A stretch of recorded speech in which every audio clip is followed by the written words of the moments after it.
트랜지스터 발견. 영국에서 콜로서스를 개발하여 암호를 획득하고 있다는 것을 모르는 펜실베니아 대학의 무어 공대에서 모클리와 에커트는 1945년에 진공관을 사용하여 최초의 전자식 계산기인 ENIAC을 만들었다. ENIAC에는 무려 18,000개의 진공관이 사용되었다. 진공관에서 나오는 열을 냉각시키는 데 날마다 10여 층에 해당하는 물이 소비되었고, 진공관이 터지고 고장나는 데 들어가는 보수 점검이 만만한 것은 아니었다. 이와 같이 진공관을 사용하는 컴퓨터를 1세대라고 하는데, 2세대로 불리는 트랜지스터가 곧바로 개발되지 않았다면 사실 오늘날과 같은 컴퓨터 세대로 넘어오지 않았을 것으로 학자들은 생각한다. 1904년 영국의 플레밍은 에디슨의 효과를 이용하여 2급 진공관을 만들었고, 1907년 미국의 드포리스트는 이를 보다 개량하여 증폭기 역할을 하는 3급 진공관을 만들었다. 진공관의 개발은 즉시 통신에 새 바람을 일으켰으며, 진공관은 라디오뿐만 아니라 모든 전자기구의 필수적인 부품이 되었다. 그러나 신개발품인 진공관은 결정적인 단점이 있었다.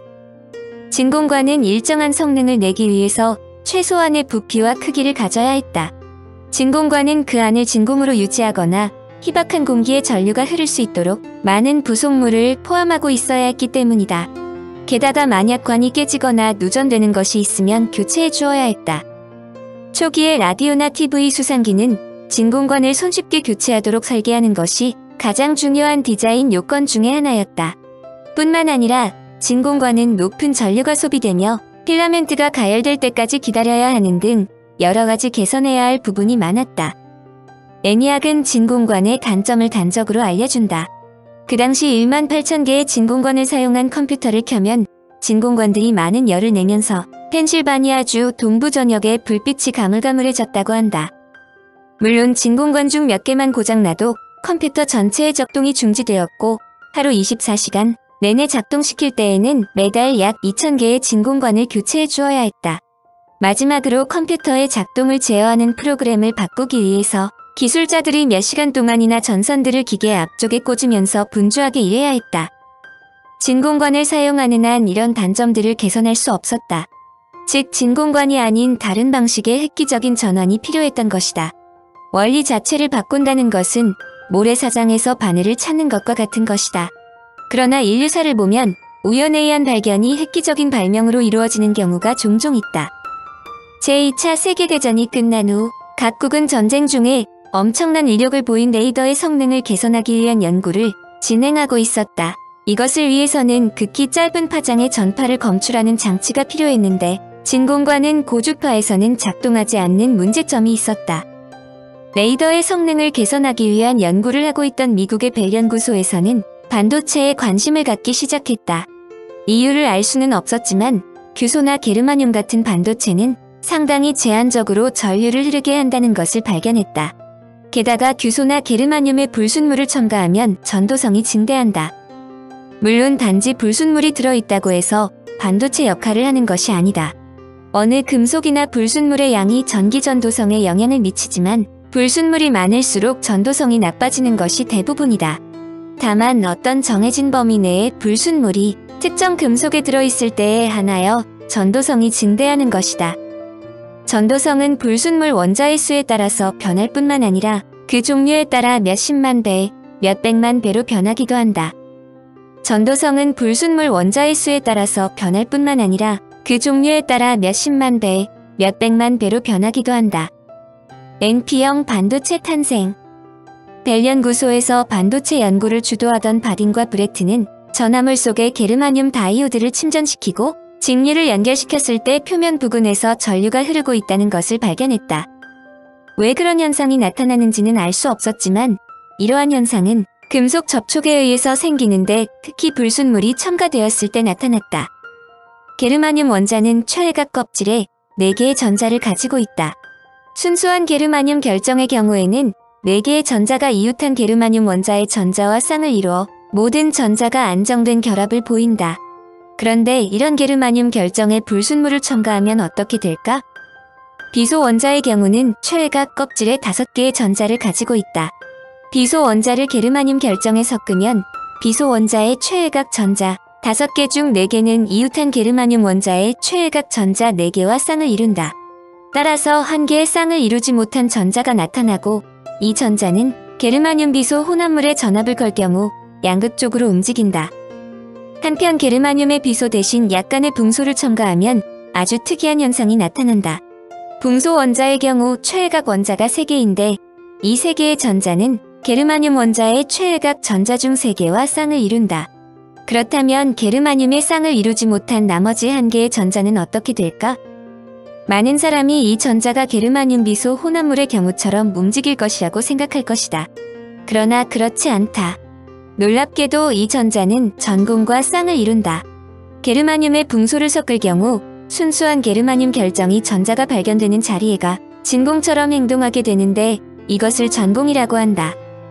게르마늄 비소 혼합물의 전압의 경우 전자가 양극을 향해 움직이듯이 전공은 음극을 향해 움직인다. 즉, 전공 역시 전류를 운반할 수 있는 것이다. 자유전자를 가진 게르마늄 비소 반도체를 N형 반도체라고 하며 양전하처럼 행동하는 자유전공을 가진 게르마늄 붕소 반도체를 P형 반도체라고 한다. 이제 게르마늄 결정의 반은 N형 반도체로 나머지 반은 P형 반도체로 만들고 각각의 전극을 연결시키면 어떻게 될까? 먼저 N형 반도체는 음극에 P형 반도체는 양극에 연결하는 경우 N형 반도체의 전자는 양극 쪽으로 P형 반도체의 전공은 음극 쪽으로 이동할 것이다. 따라서 결정 안에는 전류가 발생한다. 그러나 반대의 경우, 즉 N형 반도체의 양극을 P형 반도체의 음극을 연결할 경우에는 결정에 전류가 흐를 수 없게 된다. NP형 반도체의 이런 성질을 이용하여 반도체의 결정에 교류를 걸어주면 한쪽 방향의 전류는 흐르지만 그 반대의 경우는 전류가 흐르지 못하게 된다. 즉 NP형 반도체는 진공관과 마찬가지로 정류기로 사용될 수 있는 것이다. 이 반도체를 이용하여 진공관이 갖고 있는 문제점을 단번에 획기적으로 해결한 것이 바로 트랜지스터이다. 트랜지스터는 전기적 신호를 증폭하고 전달하는 반도체 장치로 트랜지스터란 옮긴다와 저항한다는 두 말을 합쳐서 만든 것이다. 이를 보다 심층적으로 연구던 벨 연구소의 쇼클리, 브레튼, 바딘 등은 삼극 진공관과 같이 증폭기로 사용할 수 있는 NPN형의 트랜지스터를 제작하였다. 이것이 컴퓨터 등 전자제품에서 안 쓰이는 곳이 없는 접합 트랜지스터이다.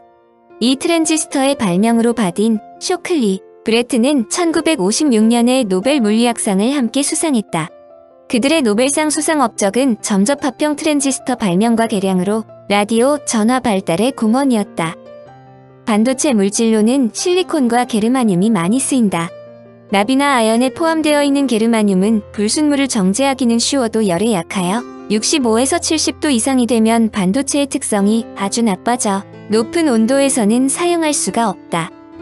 실리콘은 지구상에서 산소 다음으로 풍부한 원소로서 실리콘의 산화물인 이산화규소는 차돌이나 모래가 주성분이다. 실리콘은 태양전지를 만드는 원료로서 1970년대 말에 국내에서 에너지 파동이 일어나자 차돌이 에너지 문제를 해결할 수 있다고 발표된 적이 있었다. 그 발표를 보고 전혀 쓸모가 없는 차돌밭의 땅값이 뛰었다는 일화가 있기도 했지만 실리콘은 아주 흔한 물질이다. 이렇게 흔한 실리콘을 정제하면 훌륭한 반도체 물질이 되지만 0.1%의 불순물이라도 섞여 있으면 효과가 없다. 다행스럽게도 1952년 구역정제법이라는 기술이 개발되어 이 문제점이 해결되었다. 이것은 녹은 결정체가 응고할 때 불순물은 녹은 부분에 남아있기 쉬우며 굳은 부분에는 극히 소량만 섞여 있는 현상, 즉 편석 효과를 이용한 것이다. 이 방식을 6에서 8에 되풀이하면 99.99999999, 즉 구자가 9개 이상 붙어있는 마법의 돌이 생산된다.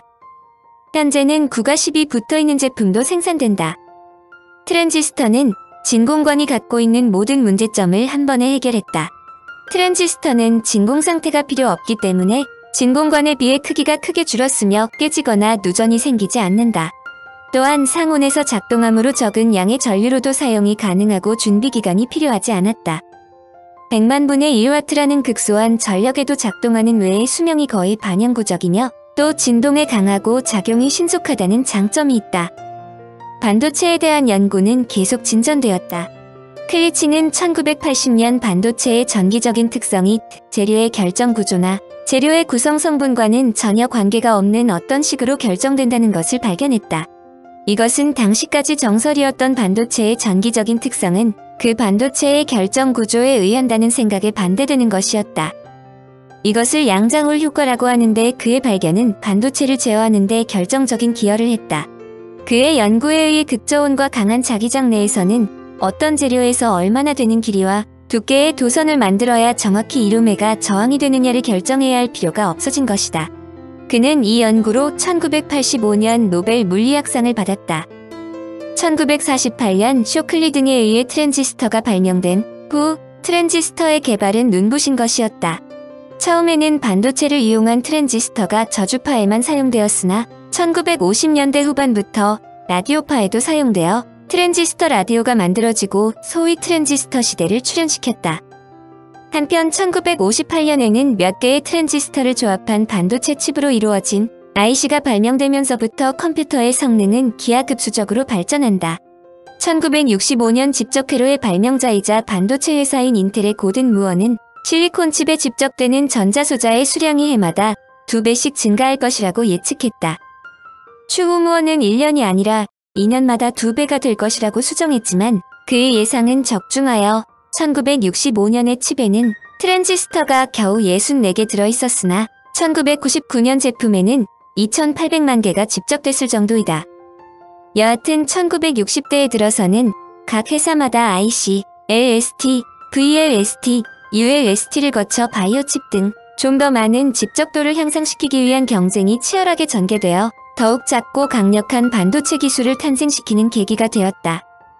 마이크로 프로세서가 소형화됨에 따라 칩에 조합되는 트랜지스터의 수는 수백 개에서 수백만 개로 급증하였고 배선 부분의 폭이 100나노미터에 접근하여 21세기 초에는 수십억 개의 수준에 도달할 것으로 예상된다. 이러한 초소형 반도체 소자 덕분에 인공위성과 우주선 등이 여러 가지 기능을 할 수 있음은 물론 가정에서 라디오, TV, VTR, 도난 경보기, 게임기 등 여러 전자제품을 사용할 수 있게 되었다.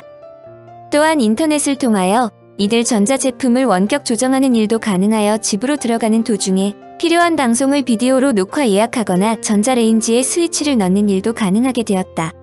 현대 문명으로 표현되는 전자혁명은 바로 반도체로부터 시작되었다고 해도 과언이 아니다. 1969년 정보기술을 획기적으로 발전시킨 두 가지 기술이 태어난다. 마이크로 프로세서와 인터넷이다. 인텔의 기술자인 마르시언 에드워드 호프 박사는 1969년 칩 1개에 컴퓨터 1개가 들어가는 회로를 설계했다.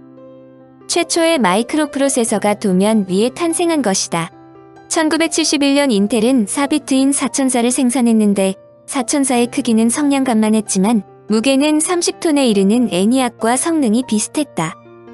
1983년에 애플사에 의해 퍼스널 컴퓨터가 등장한다. 애플사의 PC는 마우스와 그래픽 사용자 인터페이스를 채용하여 세계를 놀라게 했고 이제 누구나 가정에서 한두 대씩 설치할 정도로 폭발적인 보급 실적을 보였다. 한편 1969년 미국 국방성의 고등연구기획성은 당시 소련의 침략에도 파괴되지 않을 컴퓨터 네트워크를 연구하면서 몇몇 대학의 컴퓨터를 연결하는 아르파넷을 구축했다. 이것이 세계적으로 접속 범위를 확대하면서 컴퓨터 네트워크인 인터넷으로 발전했다. 이제 인터넷에 연결된 컴퓨터 사용자들은 인터넷 안에 형성된 가상공간인 사이버스페이스에서 실생활과 구분되지 않을 정도의 새로운 삶을 살고 있다. 컴퓨터가 없는 세상은 생각할 수도 없는 세상이 된 것이다.